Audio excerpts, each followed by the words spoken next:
Good morning viewers. Now we will discuss about the PS paper.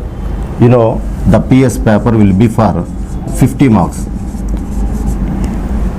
In these 50 marks we will get half mark questions and 1 mark questions and 2 mark questions, 4 mark questions.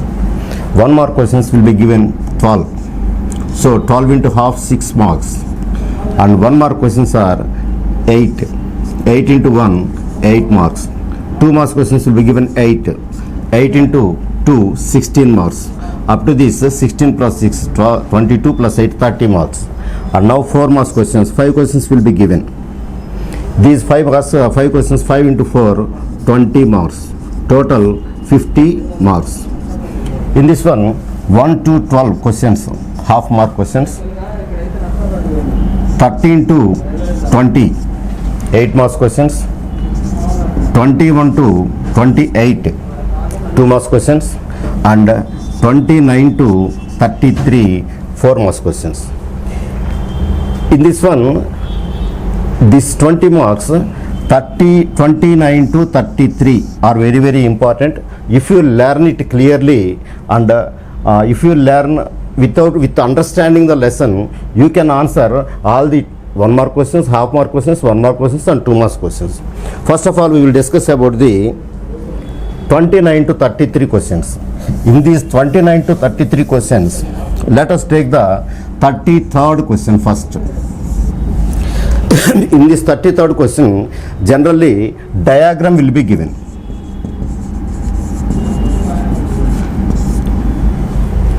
And this batch 2020-21 batch, they will get 50 out of 50 in these examinations because syllabus is very less and the important questions are also very less. There are only in physics 5 questions are there, 5 diagrams, and in chemistry 5 diagrams are there. First we will discuss about the physics diagrams. In physics diagrams, the first very important for 1 mark question, for 2 marks question and also for 4 marks question, ray diagrams. Ray diagrams of lens. In this one, object distance, image distance and properties of image. Properties. First, the object is placed at infinity. The image is formed at F, focal point, and the properties are diminished, erect, inverted and real. And if the object is placed beyond F2, the image is formed at between F1 and 2F1. F1 and 2F1. This 2F1 is also called C1, center of curvature 1. And the image is diminished, inverted, real. And now if the object is placed at F2, 2F2, or this can also be represented as C2. Now the image is formed at 2F1 or C1. That means if the object is placed at 2F2, the image also formed at 2F1. These properties are same in size, inverted and real.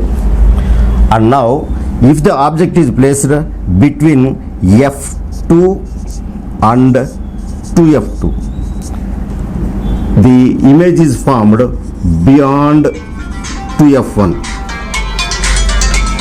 Beyond 2F1, the image is enlarged, inverted and real. If the object is placed at f2, the image is formed at infinity, enlarged, inverted and real image is formed. If the object is placed between f2 and p, that means pole, then the object is formed, the image is formed at same side of object,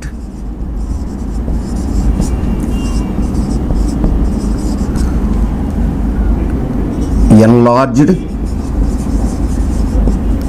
erect and virtual image is formed.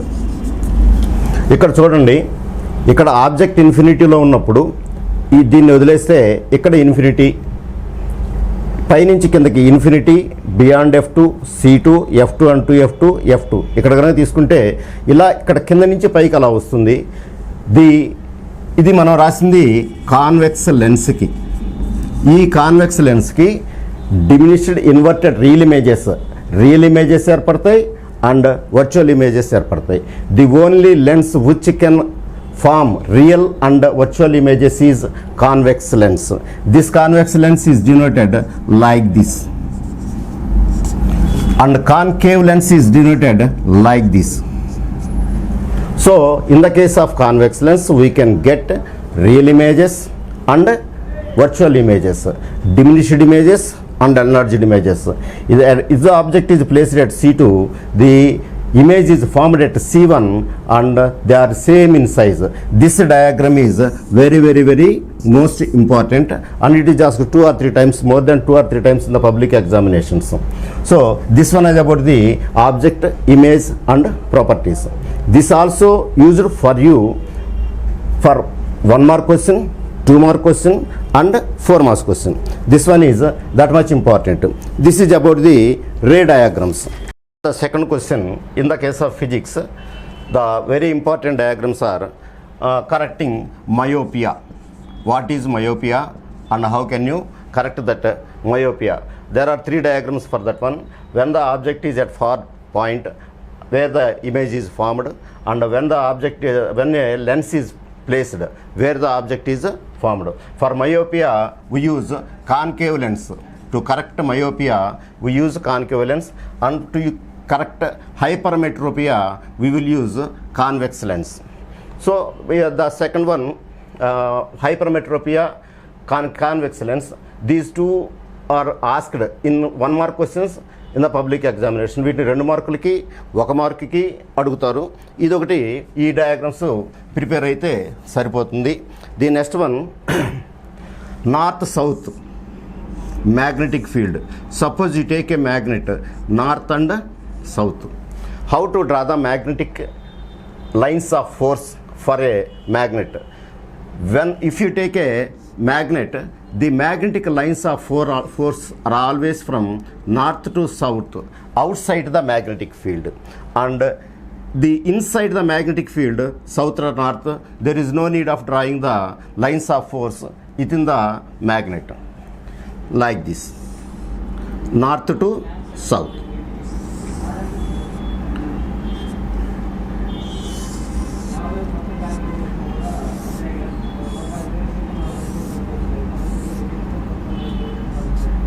These directions are very important.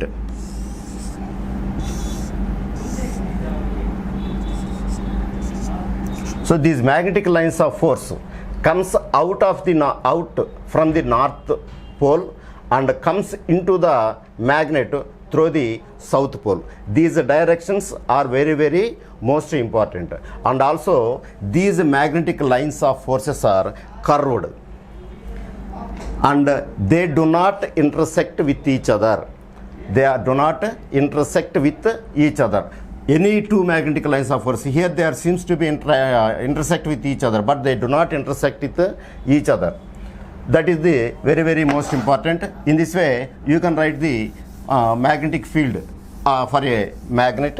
And next one, already you know how to arrangement of Ohm's law.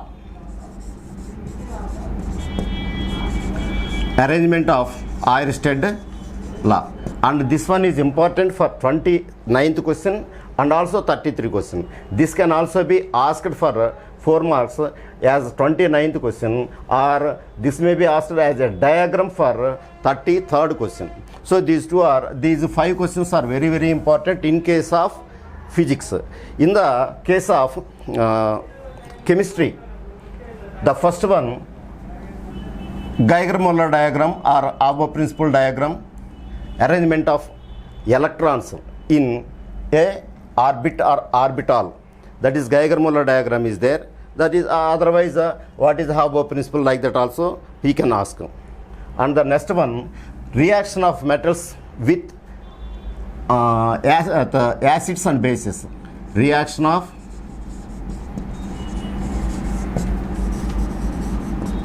metals with acids and also bases. Here the experimental diagram you can see in your textbook. And now here the important point is, when a metal reacts with an acid, hydrogen gas is released. Hydrogen gas is released. How to find the hydrogen gas means, when you put up a burning matchstick near the gas coming out of the tube, then the matchstick stops with pop sound. That is the symbol for hydrogen gas. This one is one of the important questions. And next one, draw shapes of S, P, D, F orbitals. S, P, D, F orbitals. Here, while drawing the shapes of S, P, D, F orbitals, we have to keep it in mind that they are all three-dimensional. Suppose this one is x-axis, this one is y-axis, this one is z-axis. For all that one, we have to write the three-dimensional diagram. ఇవన్నీ కూడా 3 డైరెక్షన్స్లో ఉండాలి. Suppose you take S orbital. The S orbital is circular or spherical in shape. S orbital is spherical. This is the shape of the s orbital. Now you go through p orbital. You know, in case of p orbital, px, py, pz suborbitals are there, subshells are there. So px, how to draw px? Let us see.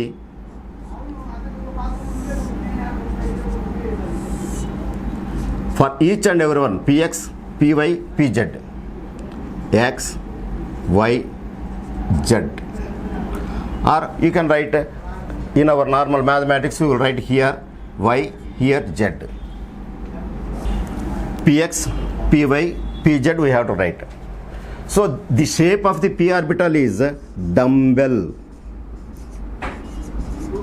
The shape of p orbital is dumbbell. So here, while writing the px orbital, we have to write like this on the px. For py, this one is py, this one is pz. For py, you have to write the dumbbell on the y-axis. In the case of pz, you have to draw the dumbbell on the z-axis. That's all.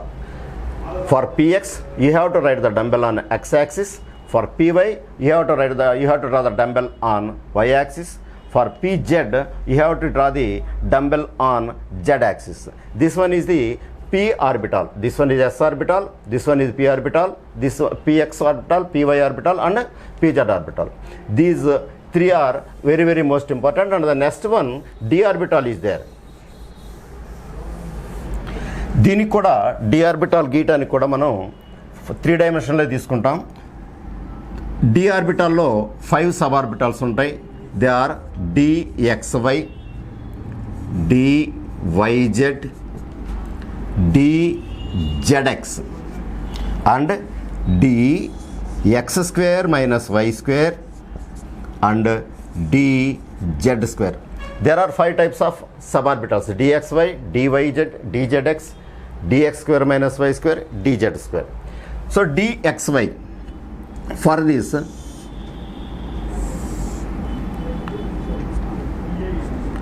see dxy, I am writing x here and y here.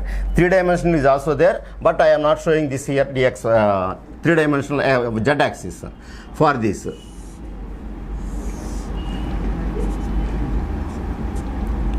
Y axis, z axis, dzx. See, this one is x axis, this one is z axis. xy means I am putting xy axis only. yz means y and z. zx means x and z. dx square minus y square. For this also I am giving only x axis and y axis. For this one z square. So put x or y square y here, but here put z. Now I showed only the axis. How to draw the dumbbells?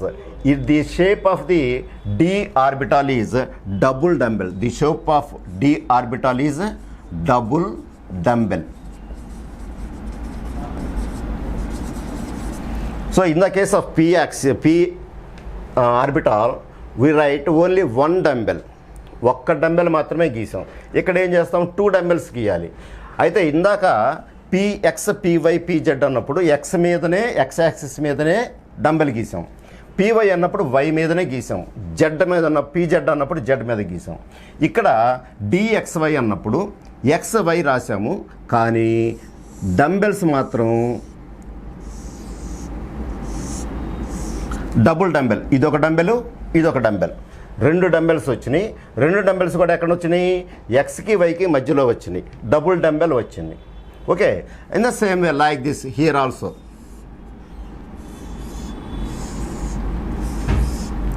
P ఆర్బిటాల్లోనేమో axis మీద వేస్తాము, ఇక్కడేమో axis తప్పించి పక్కన వేస్తాం అన్నమాట. డిజెడ్ఎక్స్.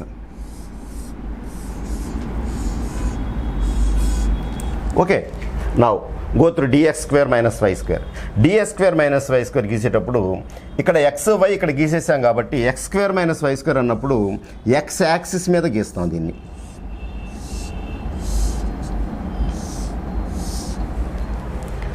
dz square అన్నప్పుడు Z ఇదొకటి ఇదొకటి, ఒక డంబెలే ఉంది ఇక్కడ, ఇంకొక డంబెల్ గీయాలి, దాని మీద 2వ డంబెల్ గీస్తే తెలియదు కాబట్టి so another dumbbell is there అన్నట్టుగా మధ్యలో ఒక రౌండ్ గీస్తాం. ఇది dz స్క్వేర్ అనమాట.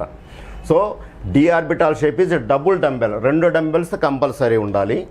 dxy రాసేటప్పుడు xy పెట్టాలి, dyz అన్నప్పుడు yz పెట్టాలి, dzx అన్నప్పుడు xz పెట్టాలి, dx square minus why square అన్నప్పుడు xy ఉంచాలి, dz స్క్వేర్ అన్నప్పుడు xz ఉంచాలి. ఇక్కడ మాత్రం పిఎక్స్ పివై పిజెడ్లో యాక్సిస్ మీద గీసాము, ఇక్కడ 2 యాక్సిస్ల మధ్యలో గీస్తాం, ఎక్స్వైకి వైజెడ్కి జెడ్ఎక్స్కి. ఎక్స్ స్క్వేర్ మైనస్ వై స్క్వేర్కి మాత్రం యాక్సిస్ మీద గీస్తాం. So this one is also very very important and this is very easy to remember also. Okay, now this one the shapes of the orbitals. This one is also very very important. This shape of p orbital and the shape of the s orbital is also asked for 2 marks questions. ఈ database క్వశ్చన్స్లోనే chemistry of carbon కాంపౌండ్స్లో మనకి very very important and మీకు ఫ్యూచర్లో కూడా ఇది బాగా ఉపయోగపడుతుంది కాబట్టి దీని మీద కొంచెం కాన్సన్ట్రేట్ చేస్తున్నాము. దీంట్లో ఆల్కేన్స్, ఆల్కీన్స్,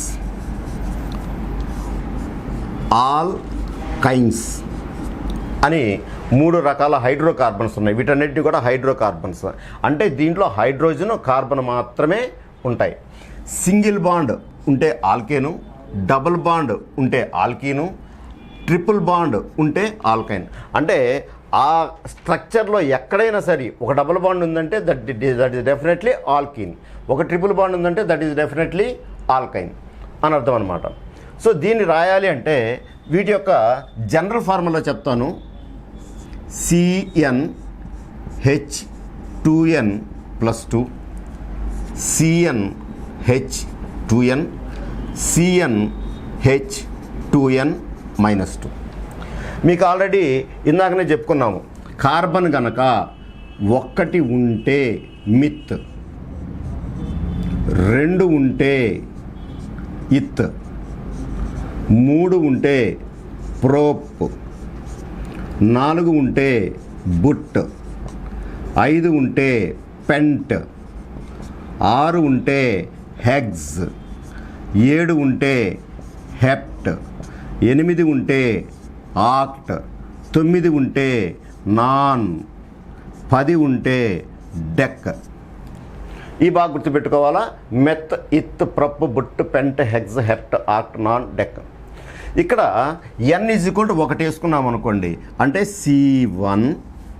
హెచ్ ఎంత అవుతుంది అంటే n = 1 అనుకున్నాం కదా, 2 × 1 2 + 2 4, CH4 అంటే ఒక్కటే ఉంది ఇక్కడ.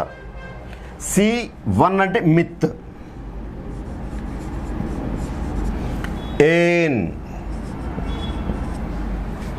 అట్లాగే n బదులు 2 పెట్టుకోండి, C2, 2 × 4 + 2 6, H6. రెండు సీడ్లు ఉన్నాయి కాబట్టి ఇత్ అంటాం.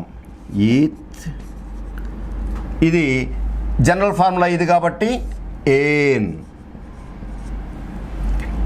C3 అంటే n బదులు 3 పెట్టాం, 3 రోజులు 6 + 2 8, CH8.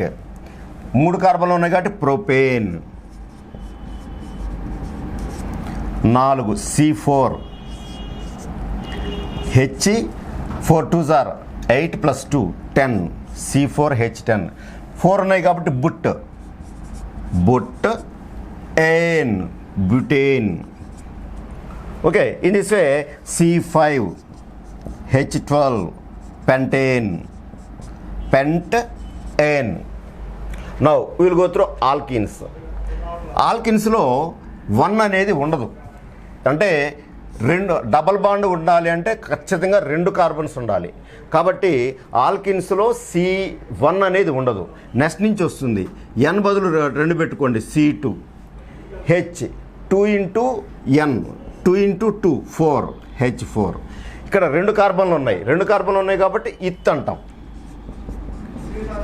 కాకపోతే ఇక్కడ ఒక డబుల్ బాండ్ ఉంది, 4 ఉన్నాయి కాబట్టి దీన్ని ఇథీన్ అంటాం. చూడండి, ఇక్కడేమో ఏన్ అన్నాము, ఇక్కడేమో ఈన్ అన్నాం. C3H 3 2s are 6, C3H6. దీన్ని 3 కార్బన్లు ఉన్నాయి కాబట్టి ప్రొప్ అంటాం. ప్రొప్ ఈన్. C4H8 2 4s are 8, 4 అంటే బుట్ అంటాం. బుట్ ఈన్. 5 C5H10 2 5s are 10. దీన్ని 5 ఉంటే మనం ఆలోచించాల్సిన పనిలే, ముందు ఇది రాయటమే. పెంట్, ఇక్కడ ఈన్, పెంట్ ఈన్. ఇక్కడ ఆటోమేటికల్గా మనం ఇక్కడ రాయొచ్చు. ఇది C1 ఉండదు, C2H 2 × 4 - 2 C2H2, C2H2. దీన్ని ఏమనాలి, C2 అంటే ఇత్,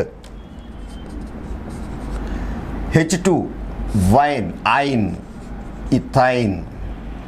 C3H 3 2s are 6 - 2 4, C3 3 అంటే prop, ఐన్. C4 4 2s are 8 - 2 6, C4H6. 4 ఉంటే boot, ఐన్, బుటైన్. C5 5 2s are 10 - 2 8, H8. దీన్ని ఏమంటాము, పెంట్ ఐన్ అంటాం. ఇక్కడ చూడండి, ప్రతిదానికి కూడా CH4, దీనికి CH2 తేడా వస్తుంది. 1 కార్బన్ 2 హైడ్రోజన్లు. దీనికి కూడా 1 కార్బన్ 2 హైడ్రోజన్లు. దీనికి కూడా 1 కార్బన్ 2 హైడ్రోజన్లు.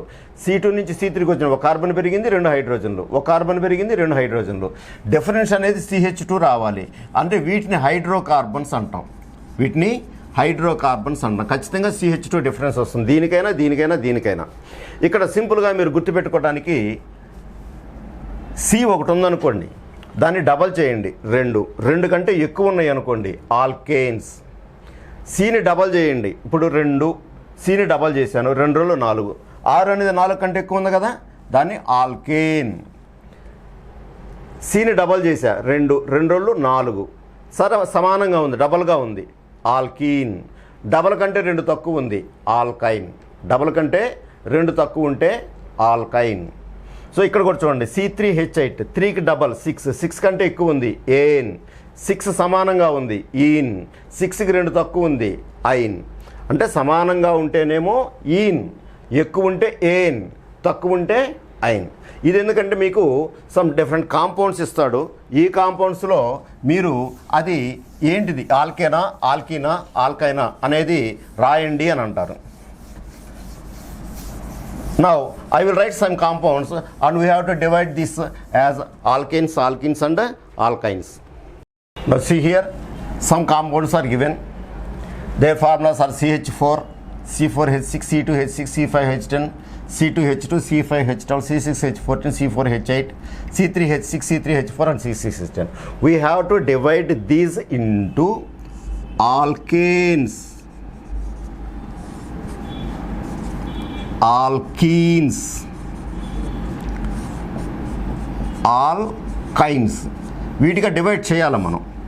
డివైడ్ చేయాలంటే ఇందాక మనం చెప్పుకున్నాం, సీలు ఎన్ని ఉన్నాయి చూసుకోండి. దానికి డబల్ ఉంటే ఆల్కీన్ మధ్యలోది, డబల్ కంటే ఎక్కువ ఉంటే ఆల్కేన్, డబల్ కంటే తక్కువ ఉంటే ఆల్కైన్. ఈ ఫార్ములా ఒకటి గుర్తుపెట్టుకుంటే వీటిని ఈజీగా డివైడ్ చేయొచ్చు. CH4, సి దగ్గర 1 ఉంది, 1 కంటే ఎక్కువ, 1ని డబల్ చేయండి, 2, 2 కంటే ఎక్కువ ఉన్నాయి కాబట్టి ఇది alkane. Its name is methane, 1 ఉంది కాబట్టి మిథేన్. నెక్స్ట్ చూడండి, 4ని డబల్ చేయండి, 8, 8 కంటే ఏమైంది, తక్కువ ఉంది, 6 అంటే. సో తక్కువ ఉంటే ఏమవుతుంది, ఆల్కైన్, C4H6. ఇదేంటిది, మిథేన్. ఇక్కడ C4 ఉంది, C4 అంటే ఇందాక ఏం చెప్పుకున్నాము, బుట్. 4 ఉంటే బుట్, ఐన్. నెక్స్ట్ C2H6, 2 డబల్ చేయండి, 4 ఉంది, 4 అంటే 4 కంటే ఎక్కువ, సో మనం ఆల్కేన్లో రాసుకోవాలి దాన్ని. C2 అంటే ఇత్, H6 ఏన్. నెక్స్ట్ C5H10, 5ని డబల్ చేయండి, 10, కరెక్ట్గా డబల్ ఉంది, సో డబల్ ఉంటే మనం ఆల్కీన్, C5H10. 5 ఉంది కాబట్టి పెంట్, ఆల్కీన్ కాబట్టి ఈన్. నెక్స్ట్ C2H2, 2 డబల్ చేయండి, 4, 4 కంటే తక్కువ ఉంది, so it is definitely alkyne. So 2 ఉన్నాయి కాబట్టి ఇత్, ఆల్కైన్ కాబట్టి ఐన్, ethyne. Next in the same way C5H12, 5 double చేయండి, 10, 10 కంటే ఎక్కువ ఉంది కాబట్టి ఇది ఆల్కేన్, C5H12. సో 5 ఉంది కాబట్టి పెంట్, ఇది ఆల్కేన్ కాబట్టి పెంట్ ఎయిన్. నెక్స్ట్ C6H14, 6ని డబల్ చేయండి, 12, 12 కంటే ఎక్కువ ఉంది కాబట్టి ఇటు కూడా డెఫినెట్గా ఆల్కేన్ అవుతుంది. C6 కాబట్టి హెగ్జ్, 6 కార్బన్స్ ఉంటే హెగ్జ్, ఆల్కేన్ కాబట్టి ఏన్. C4H8, 4ని డబల్ చేయండి, 8, so C4H8 it is alkane. Double అయితే కరెక్ట్గా డబల్ ఉంటే ఈన్, సో 4 ఉంది కాబట్టి బుట్టు, ఈన్. తర్వాత C3H6, 3ని డబల్ చేయండి, 6, so it is also alkyne, C3H6. C3 ఉంది కాబట్టి ప్రోప్, 3 ఉంటే ప్రోప్, ఇది ఈన్, ప్రోపీన్. తర్వాత C3H4, ఇది 3 డబల్ చేయండి, 6 అవుతుంది, 3 డబల్ చేసి 6 అవుతుంది, 6 కంటే తక్కువ ఉంది కాబట్టి ఇది ఆల్కైన్, C3H4. సో ఇది 3 ఉంది కాబట్టి ప్రోప్, ఆల్కైన్ కాబట్టి ఐన్, ప్రొపైన్. నెక్స్ట్ C6H10, 6ని డబల్ చేయండి, 12, 12 కంటే తక్కువ ఉంది, సో ఇది ఆల్కైన్, C6H10. సో 6 ఉంది కాబట్టి హెగ్జ్, ఐన్ కాబట్టి ఆల్కైన్ కాబట్టి ఐన్. సో ఇలా మనం డివైడ్ చేసుకోవడానికి వీలుగా ఉంటుంది. అంటే ఇచ్చిన ఫార్ములాస్ని ఆల్కైన్స్ అనేది డివైడ్ చేయాలంటే ఈ రూల్స్ పాటిస్తే పోతుంది.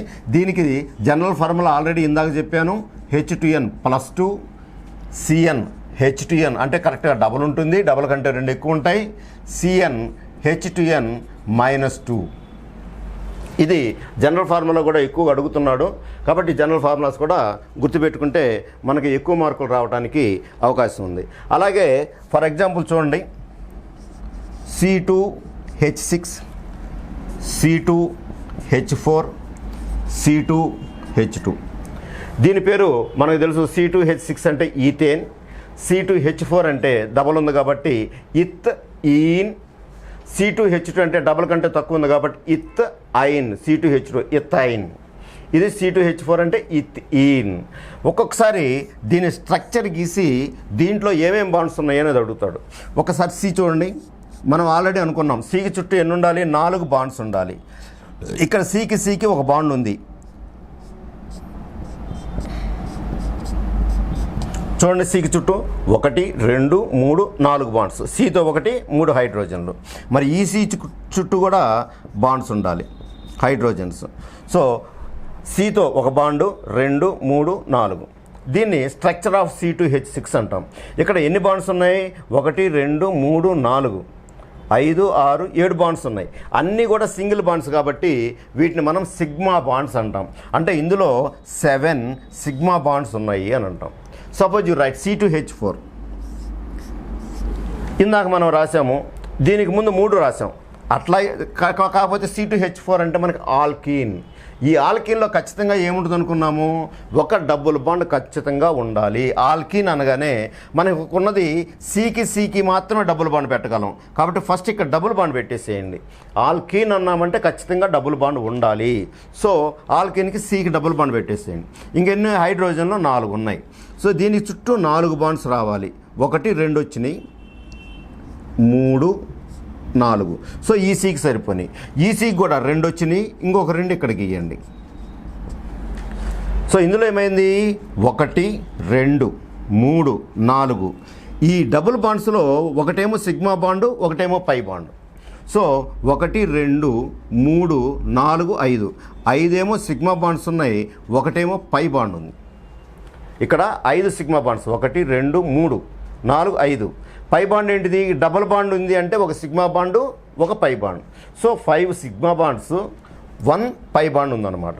ఇప్పుడు C2H2 చూడండి, ఆల్కైన్ అన్నాము అంటే అక్కడ ఖచ్చితంగా ఏముండాలి, మనకి ఒక ట్రిపుల్ బాండ్ ఉండాలి. సో Cకి ముందు ఒక ట్రిపుల్ బాండ్ గీయండి. Cకి ముందు ఒక ట్రిపుల్ బాండ్ గీయండి, గీసేసాము. ఇప్పుడు హైడ్రోజన్ ఇక్కడ ఒకటి గీయండి, 1 2 3 4. కార్బన్ చుట్టూ కూడా ఖచ్చితంగా 4 బాండ్స్ ఉండాలి. సో 4 వచ్చేసినాయి. ఇక్కడ కూడా ఒకటి గీయండి, 1 2 3 4 బాండ్స్ వచ్చినాయి. ఇందులో ఇక్కడ 3 బాండ్స్, ట్రిపుల్ బాండ్ ఉంది ఇక్కడ. ఈ ట్రిపుల్ బాండ్స్లో ఒకటేమో సిగ్మా బాండు, 2 ఏమో pi bonds. So 1 2 3 sigma bonds, 1 2 pi bonds ఉంటాయి, 2 పై బాండ్స్ ఉంటాయి. ఎప్పుడైతే మనకు పై బాండ్ అనేది ఉంటుందో, అన్ని సిగ్మా బాండ్స్ ఉంటే వాటిని శాచురేటెడ్ అంటాం. వీటిని శాచురేటెడ్ హైడ్రోకార్బన్స్ అంటాం. అంటే ఇంకొక బాండ్ ఏర్పరచడానికి అవకాశం లేదు. ఇక్కడ వీటిని, ఈ రెండింటిని, ఈ ఆల్కేన్స్ మరియు ఆల్కైన్స్, ఈ రెండింటిని కలిపి మనం ఏమంటామంటే అన్సాచురేటెడ్ అంటాం. ఎక్కడైనా డబుల్ బాండ్ ఉంది అంటే they are unsaturated. So these carbon compounds are divided into saturated and unsaturated carbons. Saturated hydrocarbons అంటేనేమో ఆల్కేన్స్, అన్సాచురేటెడ్ హైడ్రోకార్బన్స్ అంటేనేమో ఆల్కీన్స్ అండ్ ఆల్కైన్స్. సో ఇది ఒక స్ట్రక్చర్ కనుక అడిగితే ఈ విధంగా రాయాలి.